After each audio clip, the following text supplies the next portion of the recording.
ya chuo kikuu Mzumbe. Uongozi na utawala vimeimarika. Maendeleo ya taaluma tunasonga mbele. Mheshimiwa Makamu Mkuu wa Chuo, Profesa William Mwegoha, kiongozi wa msafara kutoka Chama cha Wafugaji, viongozi wote kwa ujumla wa Chuo Kikuu Mzumbe lakini na Chama cha Wafugaji, naomba niwasalimu tena kwa jina la Jamhuri ya Muungano wa Tanzania. Kama ambavyo umetaarifiwa, leo ni siku ya kipekee ambapo Chuo Kikuu Mzumbe na Chama cha Wafugaji kinakwenda kuanzisha ushirikiano rasmi katika kufanya shughuli mbalimbali zinazohusiana na malengo ya kimkakati ya Chama cha Wafugaji, lakini pia yakinasibu shughuli mbalimbali ambazo zinafanywa na Chuo Kikuu Mzumbe katika kuleta ushirikiano huo katika maeneo mbalimbali. Na katika siku hii imependeza viongozi wetu wawili kuwapo mahali hapa na kuweza kuingia makubaliano hayo rasmi kwa ajili ya kuweza kuendeleza taasisi hizi mbili. Hivyo basi nipende kuchukua nafasi hii kwa heshima kubwa. Nipende kumkaribisha mratibu wetu kwa upande wa Chuo Kikuu Mzumbe, Profesa Chao Manuel. Yeye atatupa usuli kidogo wa hii idea ilianzia wapi mpaka tunapokaribia kwenda kufunga hii ndoa, na kuona atueleze sasa kinaganaga kuhusiana na yale malengo ambayo yanakwenda kufikiwa. Kisha atamkaribisha Kaimu Naibu Makamu Mkuu wa Chuo anayesimamia taaluma, utafiti na ushauri wa kitaalamu, ili yeye apende kuongea maneno machache, na kisha kumkaribisha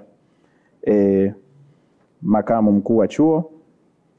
Kisha tutasikia pia kutoka kwa upande wa wenzetu wa Chama cha Wafugaji. Awali ya yote nipende kutambua uwepo wa Makamu Mkuu wa Chuo na DVCs wote chuoni. Niweza pia kutambua uongozi wa Chama cha Wafugaji Tanzania ambao umetufikia leo. Labda kwa utambulisho tu, watu walioko hapa kwa upande wa Chama cha Wafugaji Tanzania, tuna Matayo Daniel ambaye ndo yuko pembeni, Makamu Mkuu wa Chuo. Yeye ni katibu mkuu wa chama hicho cha wafugaji. Lakini tuna Dr. Christopher Nzega, ni mjumbe wa kamati hii tendaji ya hicho chama. Kuna Isaya Mgurumi, yeye ni mwenyekiti wa kamati ya uchumi, mipango na fedha, lakini pia ni mtumishi wa umma chini ya Wizara ya Fedha. Na tuna mwanasheria anaitwa Advocate Christopher Nicholas Lwilwa, yeye ni mwanasheria wa chama hichi. Lakini kuna Dr. Msongo Songoro, yeye ni mjumbe wa kamati ya uchumi, mipango na fedha.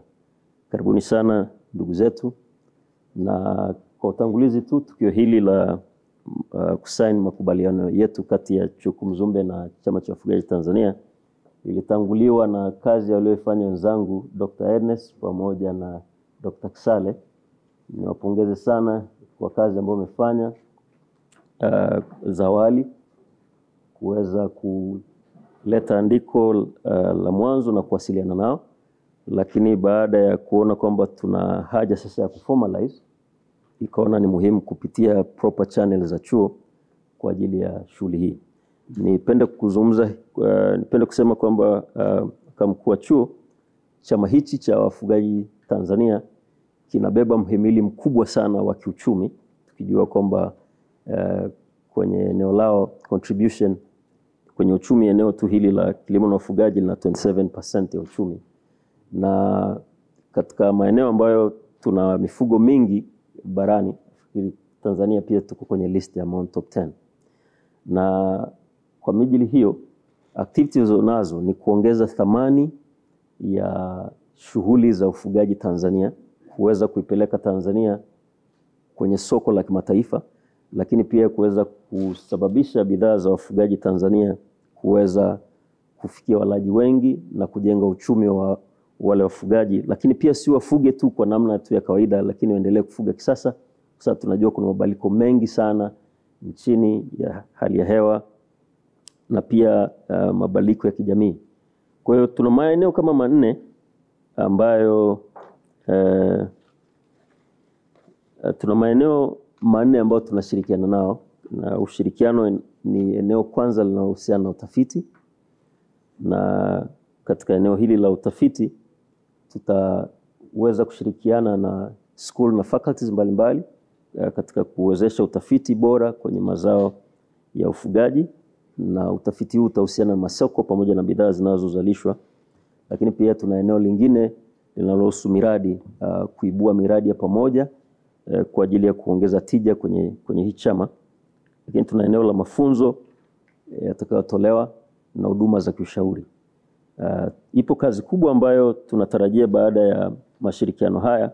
Wenzetu wamekuwa mstari wa mbele kutusumbua kutaka zaidi jambo hili. Nafikiri tuko na wasiliana na Moses ambaye ni alumni, ndio alikuwa ni focal person pia, na alikuwa amenipa tu briefing ya namna ambavyo kwa nini Mzumbe, kwa nini wasiende SUA. Nafikiri umuhimu wa Mzumbe unajidhihirisha katika eneo hili la value addition. Tuna kazi kubwa ambayo tumefanya na tunaendelea kufanya kwa ajili ya value addition. Baada ya kusema makamu mkuu wa chuo, nipende sasa kumkaribisha makamu mkuu wa chuo upande wa taaluma na tafiti, Profesa Eliza, ili aweze kumkaribisha makamu mkuu wa chuo. Chuo Kikuu Mzumbe, Jamhuri ya Muungano wa Tanzania. Mheshimiwa makamu mkuu wa chuo, naomba na mimi nichukue nafasi hii kuwakaribisha wageni wetu. Karibuni sana Chuo Kikuu Mzumbe, na tunafurahi kwamba mmechagua Chuo Kikuu Mzumbe ili kufanya mashirikiano nasi. Tunajua kuna vyuo vingi ambavyo viko direct associated na kilimo na ufugaji, lakini mkaona kuna kitu cha tofauti kwa Chuo Kikuu Mzumbe. Nafikiri meneja amesema innovation and entrepreneurship. Kwa kweli sisi tunafarijika sana kama Chuo Kikuu Mzumbe, na kinachotufariji sio kwamba tu kutuona, lakini kuonekana tunaonekana, si ndio? Lakini kuwa sasa kama chachu ya kuleta maendeleo kwa namna moja au nyingine kwa Watanzania kupitia sisi taasisi mbili. Tunajua kwamba tukishirikiana vizuri na kwa ufanisi tutaongeza thamani kwanza katika taasisi zetu, lakini vile vile kwa wafugaji, lakini vile vile kwa mapato ya taifa letu yataongezeka zaidi. Kwa hiyo mimi ni wapongeze wote, lakini vile vile tunajua kwamba tunaanzisha MOU nyingi. Amesema kwamba kuna vitu vingi ambavyo tunaenda kufanya pamoja. Tuna MOU nyingi sana. Sisi tunachoomba, na naamini kwamba mko serious, ni utekelezaji na usimamizi wa hiyo MOU. Utekelezaji na usimamizi mzuri wa hayo makubaliano ambayo tunaenda kuyafanya siku ya leo. Hakuna sababu ya kuwa na makubaliano alafu tusisimamie yale makubaliano, hasa katika utekelezaji. Na ndo tunapata hiyo experience ya makubaliano mengine ambayo tunayo. Nakuta yako makubaliano yako kwenye makabati. Tunajua kwamba sisi wale chama cha ufugaji sisi tuko nao jamani, lakini kumbe ni reality. Hatufanya activity yoyote inayotakiwa ifanyike kuonyesha umma wa Tanzania kwamba sisi tuna makubaliano ambayo makubaliano yanatija kwa wananchi wa Tanzania. Kwa hiyo tuwe na kitu chenye tija kwa wananchi wa Tanzania. Tunaelewa wafugaji ni wengi. Kuna small scales na kuna large scales. Tutawafikiaje hao wafugaji wote? Tumesema kwamba tunaenda kufanya utafiti. Hizo tafiti zitakuwa ni za aina gani? Katika kufanya dissemination za hizo tafiti zitakuwa na value gani? Tunasema kwamba tutakuwa pamoja katika kutoa ushauri. ni ushauri gani basi. Kwa mimi ninachoomba, sijajua, sijasoma nani yetu, lakini tunaenda kumgusa nani na tutakwenda kupata nini, impact itakuwa nini. Hicho ni kitu muhimu sana tukikizingatia. Na hivyo tukifanya hivyo tutakuwa na mahusiano ambayo yanaongea yenyewe. Kila mtu atakuwa anajua pale Chuo Kikuu Mzumbe kuna mahusiano na chama cha wafugaji. Sio wafugaji wa kulima. Wafugaji. Kuna chama cha wafugaji. Kwa hiyo itasaidia sana sana kutuuza sisi kama Chuo Kikuu Mzumbe, lakini vile vile kuwauza nyie kama chama cha wafugaji. Nilikuwa nimeshangaa nikasema mbona mimi sijai kukisikia, lakini kumbe kipo na kinafanya kazi. Kwa mimi ninafikiri Chuo Kikuu Mzumbe tuko vizuri sana katika uandaji wa mifumo mbalimbali, tuko vizuri sana katika utoaji wa elimu mbalimbali, tuko vizuri sana katika utoaji wa taaluma mbalimbali. Yaani chochote tutakachogusa sisi tunacho. Yaani tuna wataalamu katika nyanja mbalimbali. Kwa mimi nafikiri kukichagua Chuo Kikuu Mzumbe hamjakosea, mmefanya chaguo sahihi sana. Hiki ni kikao cha makamu mkuu wa chuo jamani. Kwa hiyo naomba nichukue nafasi hii kumkaribisha makamu mkuu wa chuo ili aweze kuongea. Asante sana. Jamhuri ya Muungano wa Tanzania. Chuo Kikuu Mzumbe. Wenyeji wetu sisi tuna slogan inaitwa tujifunze kwa maendeleo ya watu Chuo Kikuu Mzumbe. Sisi tunasema tujifunze sisi. It's about us. Kwa hiyo our philosophy ni kwamba na whatever that you are doing here, our core business, ya teaching, research, consultancy, public service, vitu vyote vinalenga kwenye kuhakikisha kwamba tuna foster maendeleo ya watu. Kwa hiyo hata content yetu sisi ya curriculum, research ambazo tunazibuni, initiatives ambazo tunakuja nazo zote zina focus kwenye maendeleo ya watu. Certainly hii activity ambayo tunaifanya leo hapa ina buy kabisa into that. Sababu now we're talking about wafugaji. Tunataka kufoster maendeleo ya sekta ya ufugaji kwa ujumla wake, kilimo na ufugaji. Kwa hiyo mimi niko happy kwa kweli kwamba leo tunakaa kuongea vitu ambavyo viko so relevant na ile falsafa yetu ya Chuo Kikuu Mzumbe ambayo we want now to reach out kwa wenzetu ambao ni wa tasnia ya ufugaji kwa ujumla wake. Kwa hiyo niseme tu niwakaribishe chuoni kwetu. Ile eneo linaitwa Maekani. Originally ilikuwa ni Maeka, yani watu wanalima mashamba. Liko kwenye master plan ya chuo.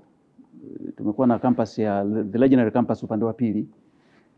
Lakini tumeona tuifumue hii sasa huku. Kulikuwa na eka kama 600 na kitu zimelala tu. Mpaka mlimani huko kote ni kwetu. Tuanze kufumua ile eneo na Mama Samia last year alikuja rais wetu kuzindua ile eneo. Kwa hiyo I'm glad kwamba tumepata presidential actually inauguration ile eneo. Kwa hiyo tuna kazi ya kufanya kuhakikisha kwamba hili jengo la utawala jipya ambalo tunaanza kulitumia hivi karibuni. Kwa hiyo karibuni sana. Na hawa ni wenzangu, some of the team members wa management, lakini pia na wataalamu wetu. Ninawashukuru kusema kweli mkuu wa kitengo Professor Chao, lakini pia in recognition na wale champions wetu Dr. Kesari na Dr. Ernest kwa kuanzisha huu mchakato. Haya mazungumzo ambayo yamefanya tufike hapa leo. Niseme tu kwamba sisi Chuo Kikuu Mzumbe tuko committed. Amesema DVC hapa. Kwa hiyo niseme tu kwamba sisi Chuo Kikuu Mzumbe we are really committed na hili jambo. Na tunafahamu sisi tuna strength ambayo tunayo hapa chuoni, kasema DVC. We are experts kwenye maeneo mengi ambayo tukia hook up, tukia couple na kile ambacho mnafanya wenzetu kitaleta tija kwa watu wetu. Sisi we can provide expertise kwenye maeneo mengi kutoka kwenye upande wa academics and research na mambo mengine. Sisi ni wataalamu wa mambo ya uchumi, sisi ni wataalamu wa mambo ya business, mambo ya innovation, mambo yote ambayo kimsingi yanachagiza ufanyaji wa biashara nchini. Na tunatambulika kwenye hilo eneo, tunatoa ushauri wa kitaalamu kwenye maeneo mengi sana, kwenye kuanzia private sector all the way mpaka kwenye sekta wanasema sekta rasmi, yani ya serikali. Kwa hiyo the fact kwamba wataalamu wetu watahusika sasa kwenye huu ushirikiano na hiki chama, sisi inatupa moyo kama chuo kwamba sasa tuna flex mabawa yetu kuelekea kwenye kuwafikia wananchi moja kwa moja. Ninachofikiri au ninachodhani ni kwamba tukifanya kazi na nyie tutaweza kuimprove mifumo ya utendaji wenu kama chama. Tutaweka expertise yetu hapo, na nadhani ile mifumo yenu ikishakaa vizuri itakuwa ni rahisi ku reach out sasa kwenda kwa wale walengwa. Na tunataka mwisho siku wale walengwa sasa tuanze kuona value. Watu wameongea hapa wenzangu kuhusu value addition. Ni muhimu, sekta ya mifugo ni kubwa sana. Nilikuwa nasoma hii summary hapa, 27% contribution kwenye sekta nzima ya kilimo, lakini pia almost 5% contribution kwenye GDP. This sio kitu kidogo. Kwa hiyo mchango wetu sisi kama Chuo Kikuu Mzumbe nadhani utakuwa ni of profound effect, na sisi tuko excited kusema kweli kuhakikisha kwamba tunapo ushirikiano mkubwa. Na umeona kuna Dean pale Faculty of Science and Technology yuko pale na wengine. Maeneo ambayo tunataka tufanye na nyie kazi ni mtambuka. Kwa hiyo ile nature ya mambo ambayo tunayafanya ndio yamefanya, umeona pale mkuu wa Faculty of School of Business yuko pale, Dr. Komba, mwenzake wa Faculty of Science and Technology yuko pale, lakini na wengineo hapa ambao wanashuhudia hiki kitu, kwa sababu hawa ndio watakao shiriki kupitia wataalamu wao kuhakikisha kwamba tuna run hii partnership vizuri. Na imeshasema hapa focus kubwa itakuwa ni kufanya utafiti wa pamoja, kujenga uwezo kwanza wa taasisi yenu na taasisi yetu, ku exchange information, ku exchange experiences. Tutajifunza kutoka kwenu, mtajifunza kutoka kwetu. Mwisho siku tutakuwa na common understanding ya kuhakikisha kwamba tuna fulfill mission ya ile eneo. Na mimi niseme tu umuhimu wa huu ushirikiano. Huu ushirikiano utatupa sisi Chuo Kikuu Mzumbe experience na exposure ya kile ambacho kinafanyika kule duniani. Na ultimately itasaidia sana na sisi kujiangalia huko ndani relevance ya training ambayo tunazitoa sisi kwa vijana wetu. Sisi vijana wetu tunawapa ideas za business, innovation na mambo mengine.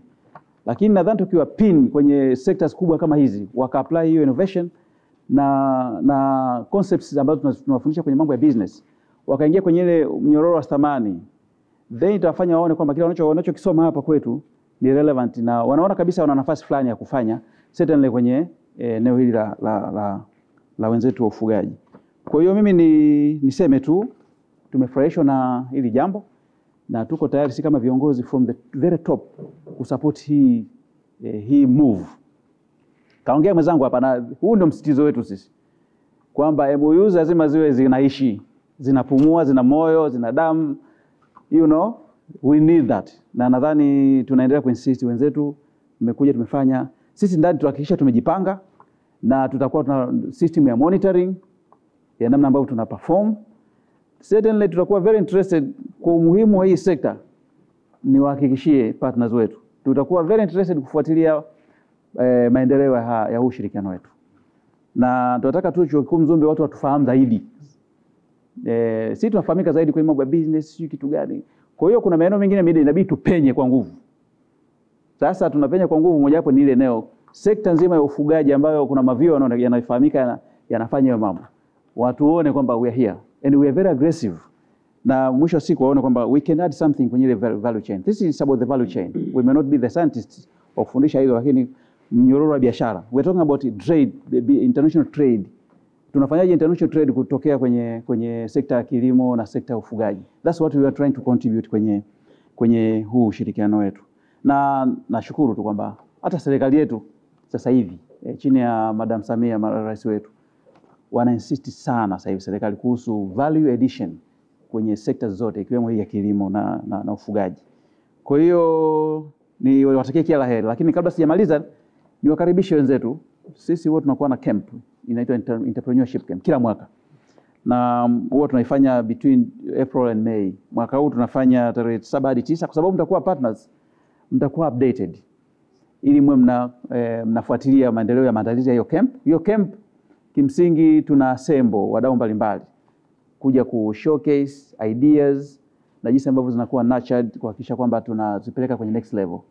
na kwa hiyo wanafunzi wanashiriki, lakini some of the alumni wanashiriki, partners mbalimbali wanashiriki, kuna kushare experiences, kuna kuwa na forums mbalimbali za kuongea, tunapata uzoefu kutoka kwenye industry, lakini na sisi pia tunashare uzoefu wetu.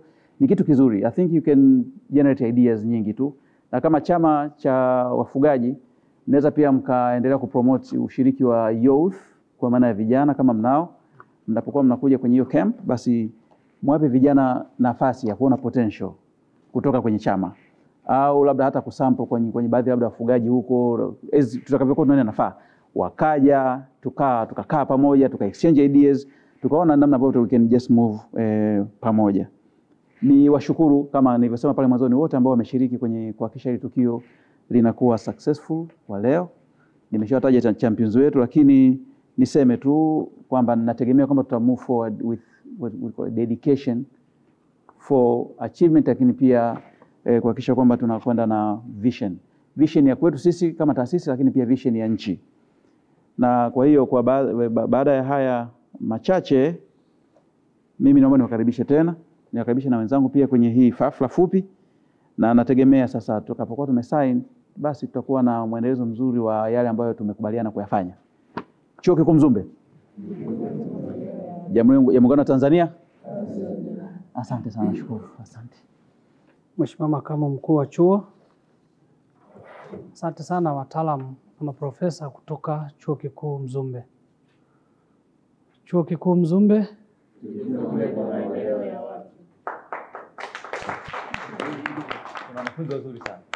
Mheshimiwa Makamu Mkuu wa Chuo, na sisi pia kama chama cha wafugaji tuna slogan yetu. Tunasema ufugaji maisha yetu. Maisha yetu ufugaji. Ufugaji maisha yetu. Maisha yetu ufugaji. Mheshimiwa Mkuu wa Chuo, mimi katika watu waliofurahi ni pamoja na mimi kwa siku ya leo. Tumeanzisha mazungumzo haya na Dr. pale ni muda mrefu, lakini tumekuwa tukimsumbua sana.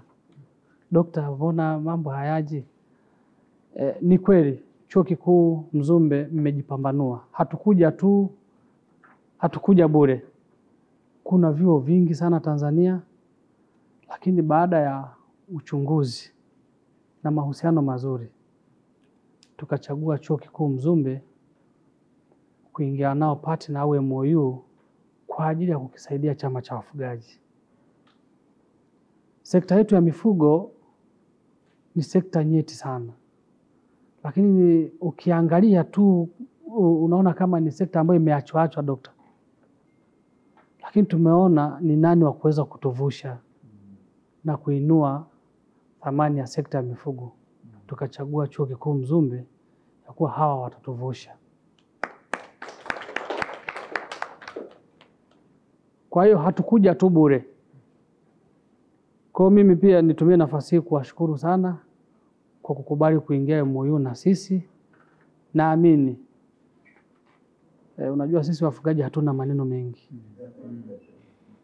Tukishakubaliana ni kwenda kufanya kazi. Kwa hiyo niwaombe wataalamu kutoka Mzumbe msisite. Chama hiki kilianzishwa mwaka 2013. Kina usajili. Lakini mwaka huu sasa toka sisi tuingie madarakani tumeona sasa lazima tufanye kazi na wataalamu. Dunia imeshahama. Sisi wafugaji wetu bado tuna ule ufugaji wa zamani, lakini kuna ambao wanajitahidi kubadilika. Lakini huwezi kubadilika bila kuwa na wataalamu. Kwa maana tumetafuta Chuo Kikuu Mzumbe waje watushauri kwenye mambo mengi. Kwanza chama hiki kinahitaji reform ya hali ya juu sana. Lakini pia ukimfikia mfugaji ukitaka kumshauri masuala ya sheria, nenda na mtaalamu wa sheria akamshauri. Lakini pia ukitaka kumshauri mfugaji aingie kwenye masuala ya tehama, nenda na mtaalamu wa tehama akamshauri. Sasa baada kuangalia kwa upana tukasema ni nani? Tukasema sio mwingine ni Chuo Kikuu Mzumbe. Lakini Mheshimiwa Makamu Mkuu wa Chuo, tunaye mwanafunzi wako kutoka Mzumbe University. Kama kawaida. Beti wangu pale darasa moja. Hongera sana. Hongera. Nani alikuwa anapiga mazake makonzi? Amekuwa ni mwalimu wangu mzuri. Toka nikiwa mkurugenzi wa jiji Dar es Salaam. Kwa kweli nimetumia ushauri wake mzuri. Hata kuja hapa, yani yeye ndio tulishauriana mimi na katibu mkuu kama tufanyeje. Tukataka kwenda sehemu nyingine, akasema hapana, twende mzuri. Kwa hiyo namshukuru sana daktari. Thank you so much. Kwa hiyo Mheshimiwa Makamu Mkuu wa Chuo, mimi pia ni mzaliwa wa wilaya Mvomero. Kwa chuo kikuu Mzumbe kiko nyumbani. Sasa kweli utaenda kupeleka sehemu nyingine ukapaacha nyumbani? Nikasema hapana, twendeni nyumbani, kwa sababu pale leo ikipigwa yoyo mimi wa kunisaidia ni Mzumbe University. Sasa leo atoke mtu Dar es Salaam aje nisaidie wakati wa nyumbani yupo kweli? Kwa Mheshimiwa Makamu wa Chuo, sisi tunashukuru, tunaahidi haya yaliyoandikwa humu ni machache, ni kwa sababu tu ya kutengeneza yale mahusiano, lakini naamini tutafanya kazi kubwa ambayo itakwenda kubadilisha sekta yetu. Lakini naomba nifikishe salamu za mwenyekiti wetu wa Chama cha Wafugaji Tanzania, anaitwa Mrida Mshota.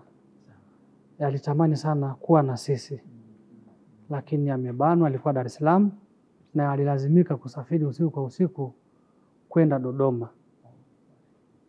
Tukasema si haba, wacha sisi twende, kwa sababu hakuna kitakacho shindikana. Kwa mimi baada ya kusema haya, Mheshimiwa Makamu Mkuu wa Chuo, ningeomba nimkaribishe mtu mmoja au watu wawili. Nimkaribishe mwanafunzi wako aseme tu kidogo, na Dr. Christopher Nzela utatoa salamu za mwenyekiti, alafu tuendelee. Nashukuru sana. Makamu Mkuu wa Chuo na management yako na wataalamu wako, samahani kama nitakosea protocol, mtanisamehe, maana sisi ndio utaratibu wetu. Jamhuri ya Muungano, wafugaji, maisha yetu, Chuo Kikuu Mzumbe. Sasa hiyo litakuwa salamu zetu hizo. Kwa sababu Mzumbe na nani na chama cha wafugaji. Kwa kweli kwanza nimefurahi sana. Sikutegemea kama ningekuta hivi. Nijua anakuja nakutana na makamu mkuu wa chuo tu na wengine wawili watatu. Niwashukuru sana Chuo Kikuu cha Mzumbe kwa kutupa heshima. Maana hii ni heshima kubwa mliotupatia. Na sisi tunaahidi hatutawaangusha kwa hii. Na kwa kuona hivi kazungumza pale, anasema kwamba MO nyingi zinafungwa kwenye nini? Kwenye makabati. Katibu Mkuu, tujitahidi sana tusije kaonekana ni watu wa ajabu sana, kwamba tumeenda kufanya MOU halafu mambo yetu yanafanyaje, yanakuwa yafungwa kwenye nini? Kwenye kabati. Jamani, tumefika hapa Makamu Mkuu wa Chuo baada ya kuangalia sifa na mambo mengine ya Chuo Kikuu cha Mzumbe. Tunataka kukibadilisha chama cha wafugaji. Lakini kitabadilishwa vipi? Lazima utumie utaalamu wa watu wengine.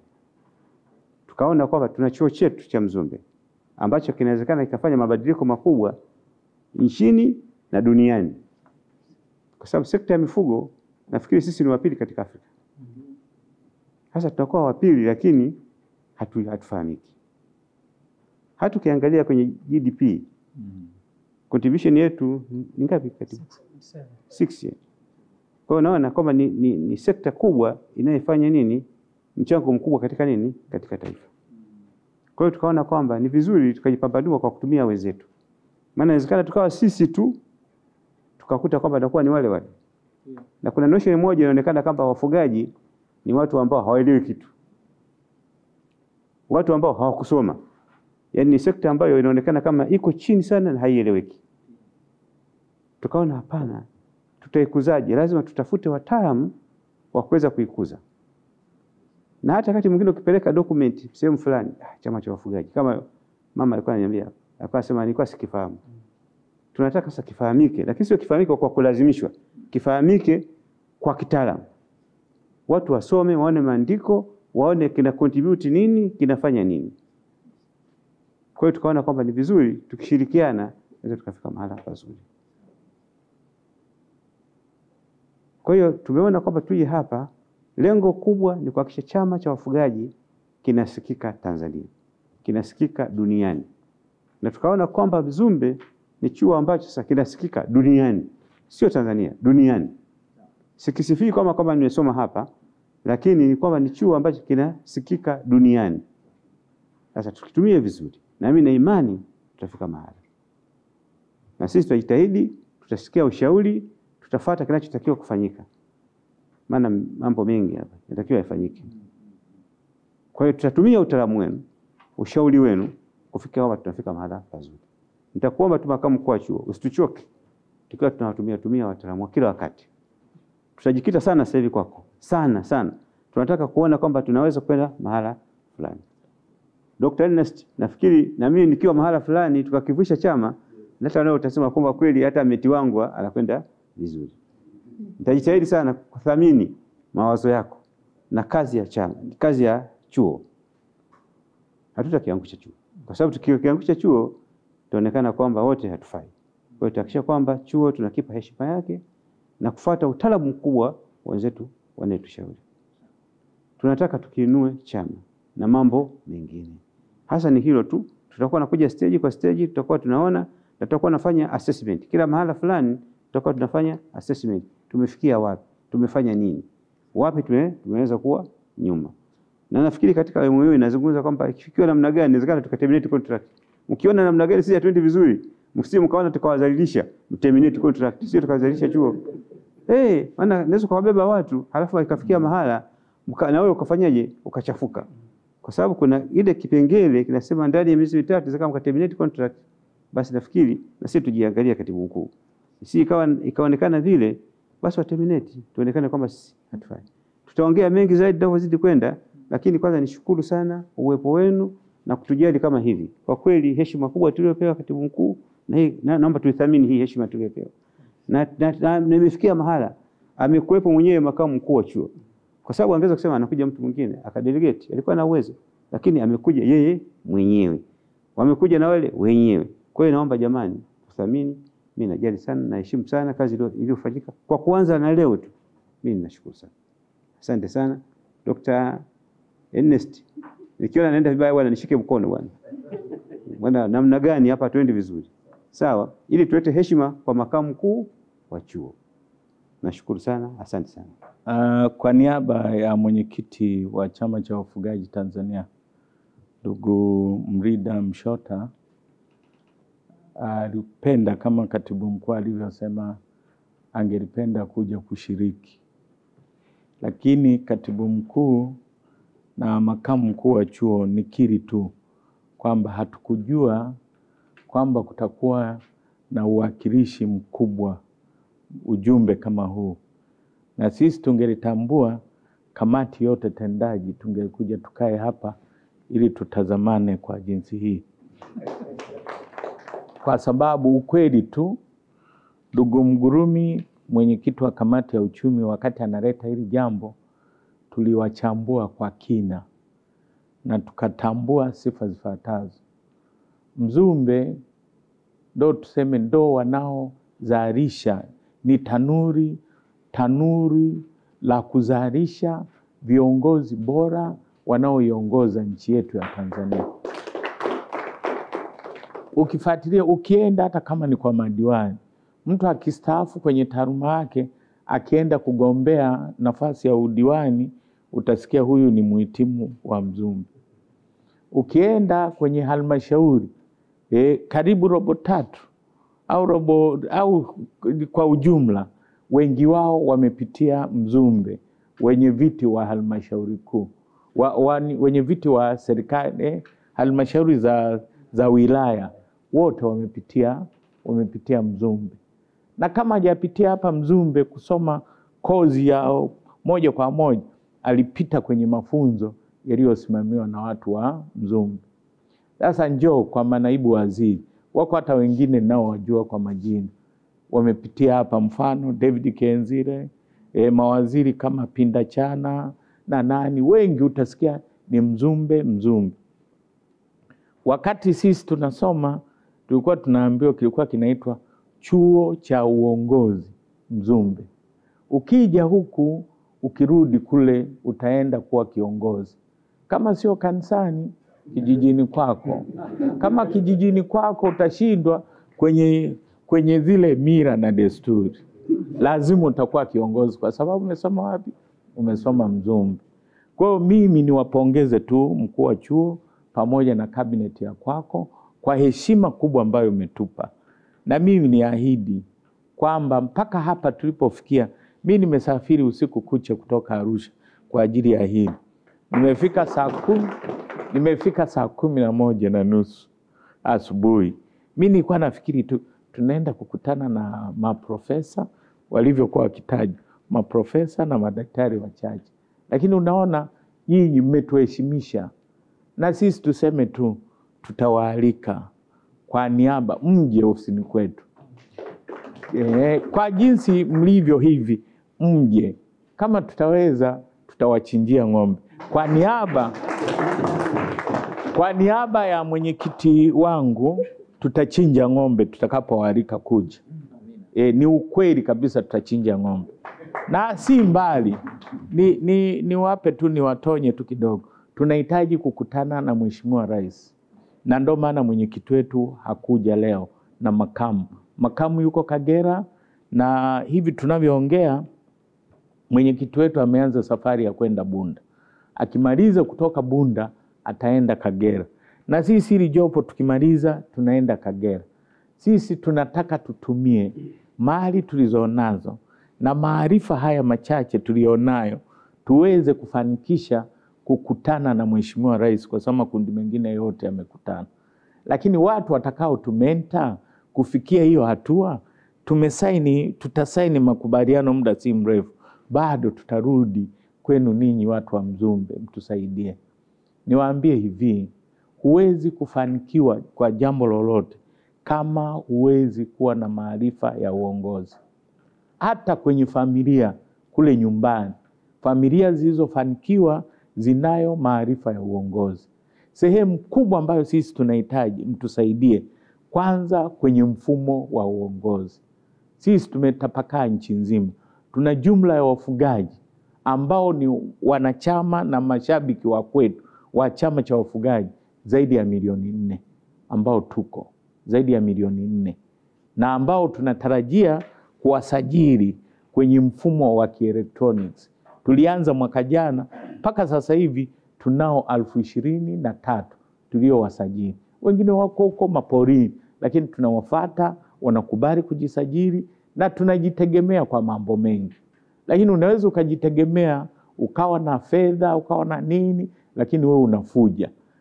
Kikubwa tulichokuwa nacho tumepungukiwa ni kutokujiamini. Na tukisikia tu hawa ni wasomi, inakuwa ni hofu. Sisi unavyoona hivi kina Mgurumi, sisi madaktari, sijui daktari wa mifugo na nani, ukienda kwa mfugaji wa kawaida, ule uasilia anasema hawa walipelekwa kuja kufundisha, kuja kutuvuruga na mali zetu. Kwa mfano mfugaji wa asili kabisa kumwambia fuga ng'ombe kisasa, mnenepeshe na baadaye uende ukamuuze. Ukimwambia tu kwenda kumuuza ni shida. Sawa, hiyo ni shida. Sasa tutawabadilishaje wafugaji wetu ili waweze kufuga, kunenepesha ng'ombe, na baadaye mwambie unapaswa kuwavuna sasa hawa ng'ombe ili upate fedha itakao kukomboa tena kufanya mambo mengine. Sasa hivi walao tumeanza kusomesha. Miaka 13 iliyopita, kwa sasa hivi chama chetu kina miaka 14, ilikuwa hatakiwi msomi wa aina yoyote. Alikuwa anachaguliwa tu. Kwanza Matayo amesoma, alienda sekondari wapi? Alienda Zanzibar. Sio alienda wapi? Huyo hafai kuwa. Alikuwa anapewa mtu ambaye anayejua kusoma na kuandika. Basi. Lakini sasa hivi wamesheheni maprofesa, madaktari, mainjinia tuko nao, wahasibu tuko nao, au watu wenye CPA sasa hivi tuko nao. Lakini ili kuweza kuunganisha hayo maarifa, tunawahitaji Mzumbe kwa uongozi bora na maarifa ya kwenu, muanzie sehemu hiyo. Na mimi niwaahidi kwa niaba ya mwenyekiti, kwenye kongamano hilo, kwenye hiyo kambi ya ujasiriamali, tutawaleta vijana wetu waliosoma. Na si hao tu, tutawaleta hata wale wenye Rubega, Wakisukuma na Wakimang'ati na wanini wote tutawaleta. Na wengine mtawatengea hata sehemu ya kuleta burudani. Wakija kama huku tutajua kweli kwamba chuo cha Mzumbe wanatusaidia sasa sisi wafugaji. Na kote tutakakopita, mimi ni mhamasishaji na ni mratibu wa shughuli hizo za kuhamasisha watu wajiunge kwenye chama. Nitabeba slogan yenu ni nzuri sana. Tujifunze kwa ajili ya maendeleo ya watu. Lakini sisi zamani na mkuu wa chuo tulikuwa tunajifunza kwa ajili ya manufaa ya familia yangu na ya kwangu mimi. Lakini sasa hivi tunajifunza kwa ajili ya maendeleo ya watu. Na sisi tumekuja hapa kujifunza kwa ajili ya manufaa ya wafugaji wa Tanzania. Mimi nikomee hapo. Tunakushukuru sana mkuu wa chuo. Usikatae mwaliko wetu tutakapokualika uje. Tutachinja hiyo ng'ombe, basi tuje supu, tutafurahi. Na delegation kama hivi mlivyokuja. Mtakuta huko tunaye engineer na engineer alisoma Sokoine. Tunao vijana waliosoma huko Mzumbe wako kule. Lakini wanapiga Rubega. Ukimwona na sisi Wasukuma tunasema maganja. Wamejipamba ile kitamaduni na habadiliki, na yeye yuko kwa jinsi hiyo, lakini anayo degree yake huko ya uongozi. Na tuko nao na ndo hao sasa tunafanya kazi. Hongereni sana Mzumbe kwa kazi nzuri mnayofanya. Nyinyi kama walimu, kama wanataaluma, unaweza kuona kwamba hamfanyi jambo lolote. Lakini mimi niseme kwa ukweli kabisa, bila Mzumbe Tanzania ingekuwa na misukosuko mingi. Lakini Mzumbe imewatengeneza watu. Mimi ni mtaalamu wa saikolojia na ndo daktari wangu huko kule. Lakini unapomfundisha mtu uongozi, akajua kwamba yeye anategemewa na jamii yote, atafanya jambo lililo la kipekee kwa ajili ya maslahi au kwa ajili ya manufaa. Wazalendo namba moja kwetu ni nyinyi mnaowatengeneza viongozi wetu na wakatambua thamani ya uzalendo wao. Na wao si wengine ni Mzumbe, chuo kikuu cha Mzumbe. Sasa mmeongeza vitu vingi. Lakini zamani sisi tulikuwa tunaitwa tu chuo kikuu cha uongozi. Ukienda huko, basi ukirudi, hata kampeni unasema tu, mimi ni mhitimu wa Mzumbe, unapokea kura. Asanteni sana. Chuo chetu na vyuo vingine, kwa vitendo na utafiti, tunajifunza. Karibu Mzumbe.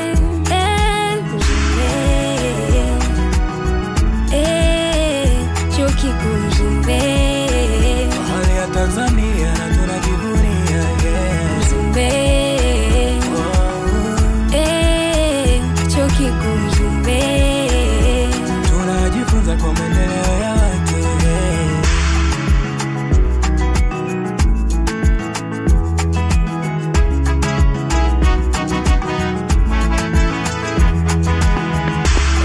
Na ubora wa malifanya Mzumbe, kwa kozi bora za kusoma njo Mzumbe, yani chuo bora Tanzania, kweli tunajivunia. Uzalendo, uchapa kazi na upendo tunajivunia. Chuo kikuu Mzumbe, ufugaji, maisha yetu. Mheshimiwa Makamu Mkuu wa Chuo, mheshimiwa wageni wetu, viongozi wenzangu, na swalimu kwa jina la Jamhuri ya Muungano wa Tanzania. Nitoe neno la shukurani. Kwanza kabisa niwashukuru wenzetu wa Chama cha Wafugaji Tanzania kwa kukichagua chuo kikuu Mzumbe. Wamefanya jambo sahihi kwa sababu chuo kikuu Mzumbe kina historia ndefu katika masuala ya sayansi ya uongozi, katika masuala ya sheria, imebobea pia kwenye masuala ya biashara. Chuo kikuu Mzumbe tuko vizuri pia katika masuala ya sayansi kama alivyosema Makamu Mkuu wa Chuo. Kwa hiyo ni sehemu sahihi. Chuo kikuu Mzumbe kinakuwa. Hii ni kampasi ya chuo kikuu Mzumbe, ndio kampasi kuu. Tuna kampasi kule Mbeya, tuna kampasi Dar es Salaam, maeneo ya Upanga, na tuna eneo la Tegeta. na sasa hivi tunajenga campus nyingine kule Mkinga, Tanga. Lakini pia tunayo ardhi kule Arusha, eneo la Kiseriani, tunataka kuliendeleza vile vile. Tuna ardhi kule Ilemela, Mwanza, nao pia sasa hivi wako kwenye mpango, wanatengeneza land use master plan, nataka kutengeneza pia kule campus nyingine. Kwa hiyo Chuo Kikuu Mzumbe kinajisogeza karibu ya wananchi. Kinasogea sana karibu na wananchi. Na kupata fursa hii ya kufanya kazi na Chama cha Wafugaji Tanzania kwa sisi ni fursa muhimu sana na adimu, na tunadhani mmekuja katika sehemu sahihi. Katika mpango mkakati wetu, hii ni moja mambo ambayo sasa tunadhani tunaenda kuyatekeleza, na tunaahidi kuyafanya katika ubora wake unaotakiwa. Tunafahamu kwamba ufugaji una changamoto nyingi. Kila siku tunasikia kwenye vyombo vya habari kuhusu masuala ya migogoro ya wakulima na wafugaji. Kuna changamoto kuhusu ardhi. Ardhi ni ile ile, tunazidi kukua, tunazidi kuendelea kuhitaji kutumia ardhi ile ile kwa namna tofauti tofauti. Lakini pia kuna changamoto za ongezeko la kuongeza thamani ya bidhaa ya mfugaji. Yanazungumzwa mengi tu. Wengine wanatuambia kwa nini hatuuzi ngozi ya kutosha, tunanunua ngozi nje. Tuna nyama nzuri, lakini wanadai kwamba sisi hatuuzi nyama sehemu nje kuliko mataifa mengine yenye ng'ombe wachache kwa sisi. Vitu vingi tunavisikia. Sasa yote haya yanahitaji utafiti, yote haya yanahitaji ushauri.